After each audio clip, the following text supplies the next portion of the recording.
Selamat malam, pagi, siang, sore, kapanpun Bapak menonton ini.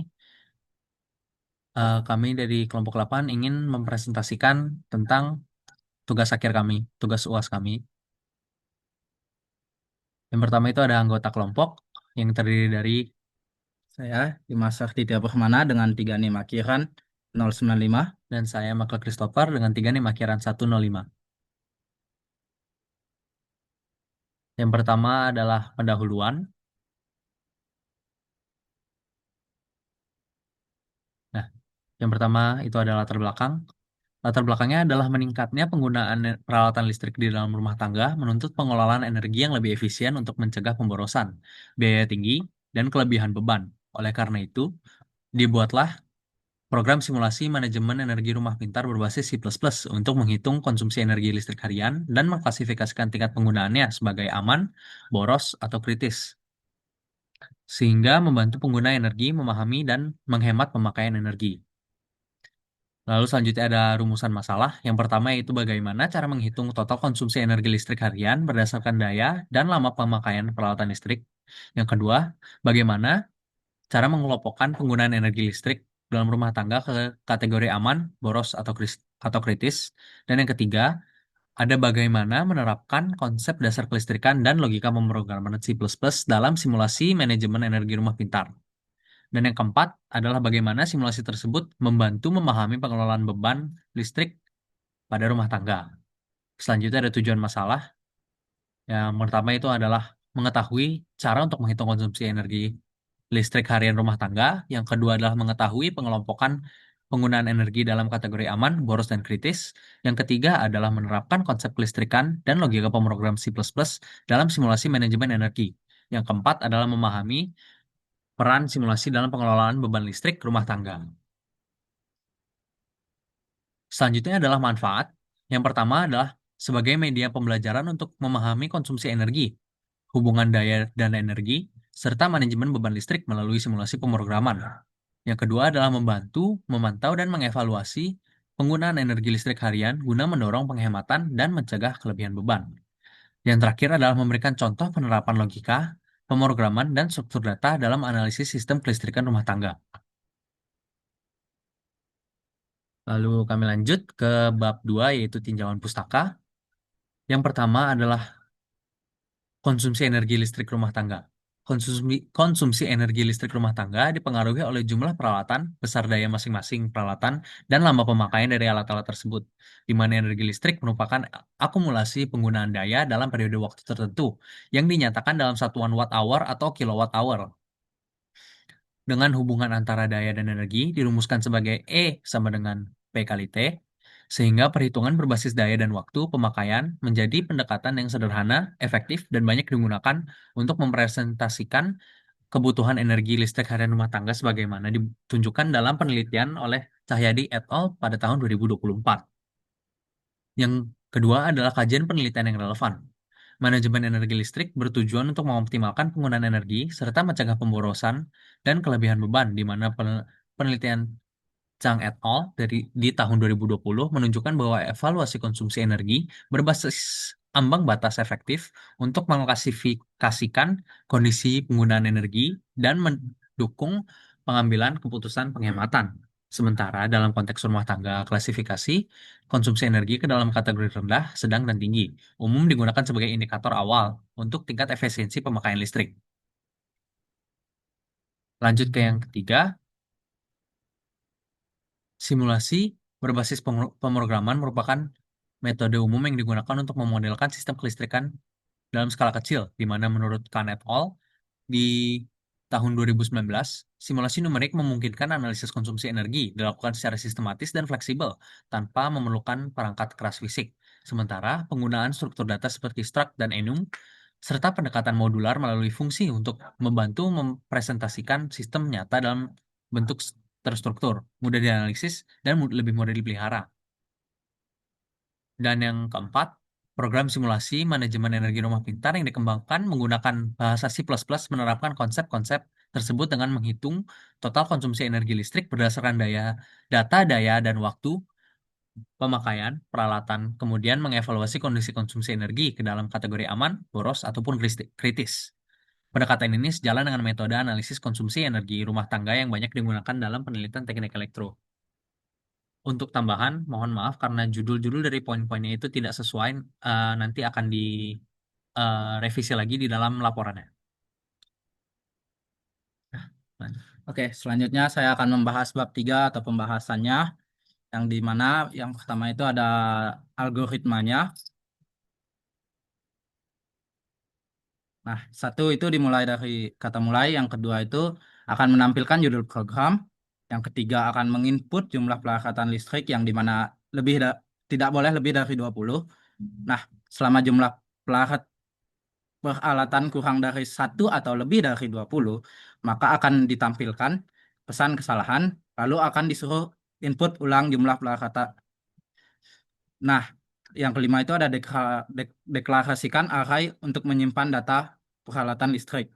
Selanjutnya, untuk setiap peralatan dari indeks 1 sampai jumlah 1, dari 0 sampai jumlah 1, lakukan input nama peralatan, input daya listrik atau watt, input lama pemakaian per hari atau jam.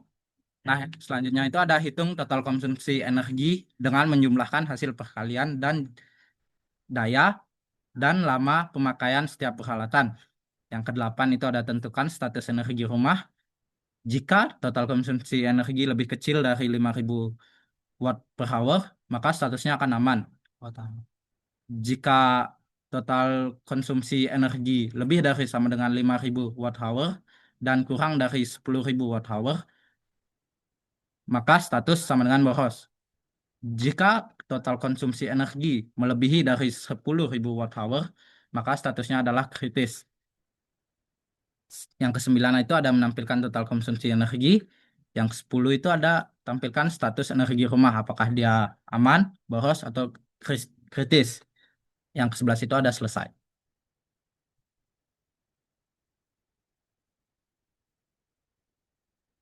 Selanjutnya adalah tampilan flowchart-nya.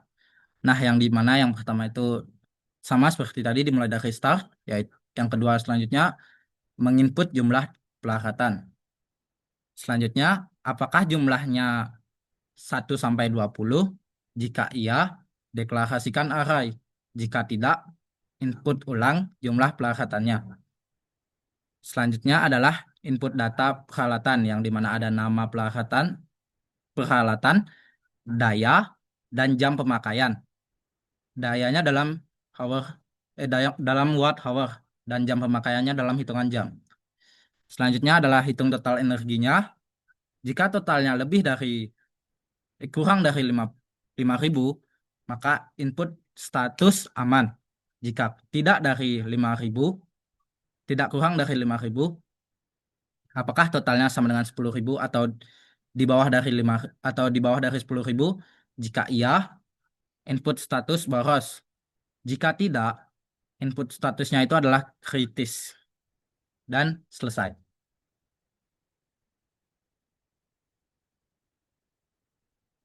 Selanjutnya adalah analisis struktur dan fungsi program.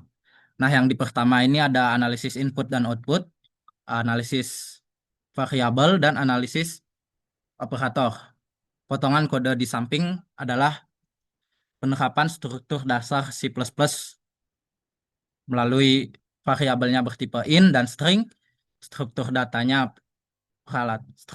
peralatan, operatornya aritmatika yang menghitung total konsumsi energi harian dari daya dan lama pemakaian, dan mekanisme input-outputnya itu ada sin dan cout yang memungkinkan simulasi manajemen energi rumah pintar ini berjalan secara interaktif dan sesuai dengan konsep dasar perhitungan energi listrik.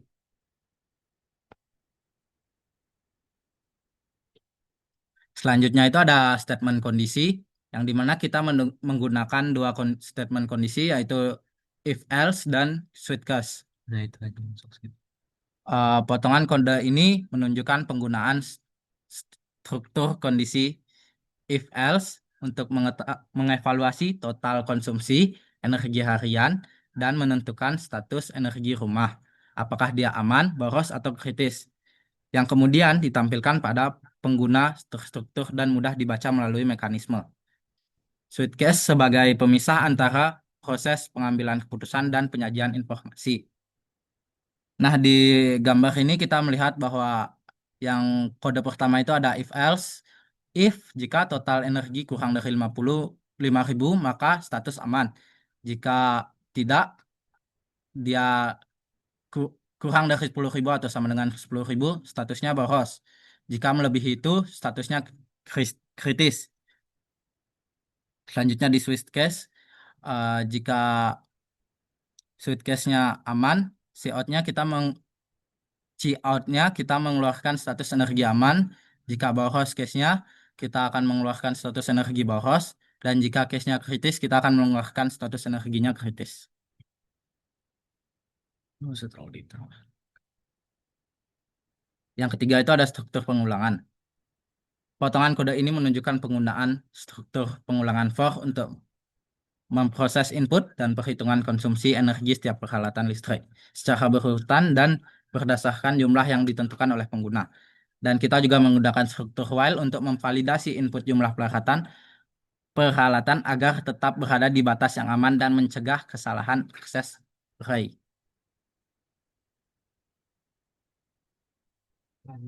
Nah, selanjutnya itu ada array.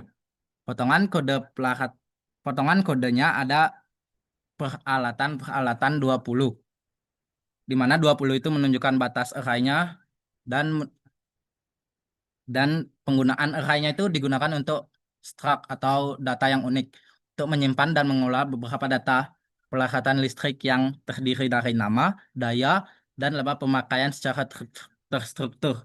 Sehingga setiap peralatan itu dapat diakses melalui indeks dan diproses secara sistematis serta efisien menggunakan struktur pengulangan dalam simulasi manajemen energi rumah pintar. Sorry. Selanjutnya ada pointer atau reference. Penggunaan di sini kita menggunakan pointer pada program ini ditunjukkan melalui deklarasi peralatan kali pointer peralatan yang menyimpan alamat array data peralatan listrik dan diarahkan ke elemen pertama kumpulan peralatan yang diproses. Pointer itu digunakan sebagai parameter pada fungsi input peralatan dan hitung total energi, sehingga fungsi dapat mengakses serta mengolah data secara langsung tanpa menyalin data ke variabel lain. Nah, penerapan pointer ini meningkatkan efisiensi pengolahan data dan menjaga perpaduan antara fungsi dan data utama, sehingga pengolahan data peralatan dalam simulasi manajemen energi rumah pintar menjadi lebih terstruktur dan lebih fleksibel.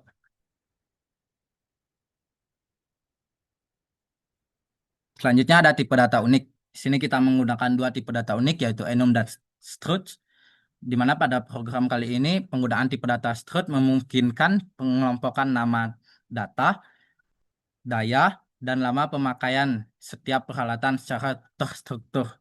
Sedangkan enum, status energi yang digunakan untuk mempresentasikan kondisi energi rumah berupa aman, boros, dan kritis secara jelas, simbolik, dan mudah dipahami, sehingga meningkatkan keterbacaannya serta keakuratan logika program. Selanjutnya ada bab 4, yaitu kesimpulan.